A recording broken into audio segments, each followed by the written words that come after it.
What's going on? How y'all doing today? I saw Judas and the Black Messiah. That's what the video gonna be about. And it was good. It was really good. I thought the main actor who portrayed Fred Hampton did a good job, but it's something about Fred Hampton had this rawness that there was just a little thing that to make this movie really set off.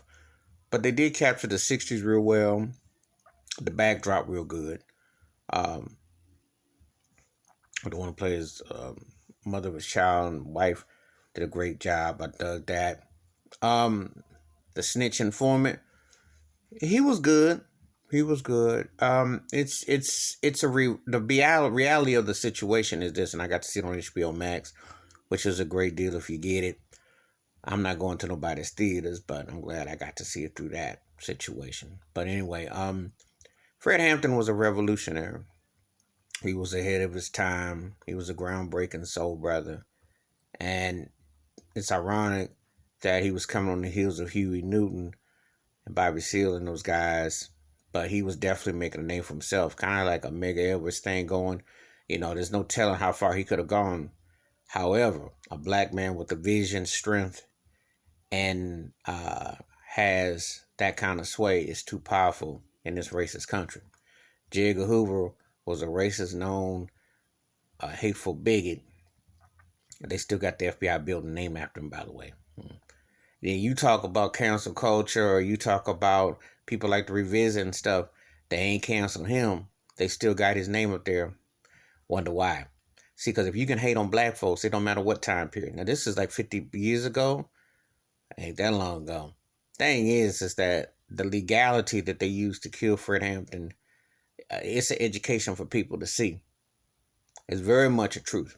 Now, within the black community, snitching has become more legalized, but you gotta remember, it's always the ones who from within who do in. What happened with Elijah Shabazz, aka Malcolm X. And I believe that had contributed to Dr. Martin Luther King Jr. too. I believe that. In order, Black History Month, in order to be prosperous and fruitful, you have to work together. And you have a racist country with a racist context.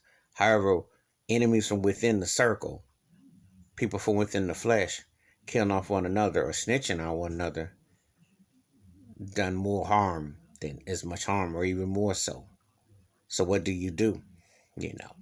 Now, the movie was, like I said, it was well paced. They hit it real good. It was just missing that one thing to take it to the next level. Because I think Fred Hampton was such a dynamic character, that person, that it's hard to get that character. It's hard to get that thing down. It just was, he was explosive. And he was only 21 years old. So before people try to tell you that you have to be older or be stiff, like they like to have older white folks in the White House and older white folks telling you what to do. See, a black man had all this vision that young. So don't say it can't happen. Don't say that you're too young to know what you want, too young to know what you want to do and how you want to say it. You just have to have a vision and embodiment. But I will say this, I'm glad this movie came out.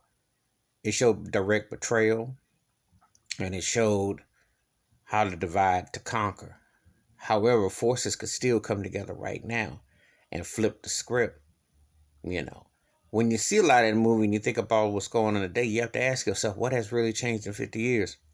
Still police brutality, still corruption, still racist forces. And they was talking about Nixon as they talk about Trump. So that means Joey B. Biden is on the clock. Ask yourself, what have they learned in 50 years' time? There are a lot of Fred Hamptons still out here. You can be any age and have a vision and a view. You just have to pull it through and believe in yourself. However, we don't need self-destruction. We need to get it together. So I thought the movie was really good.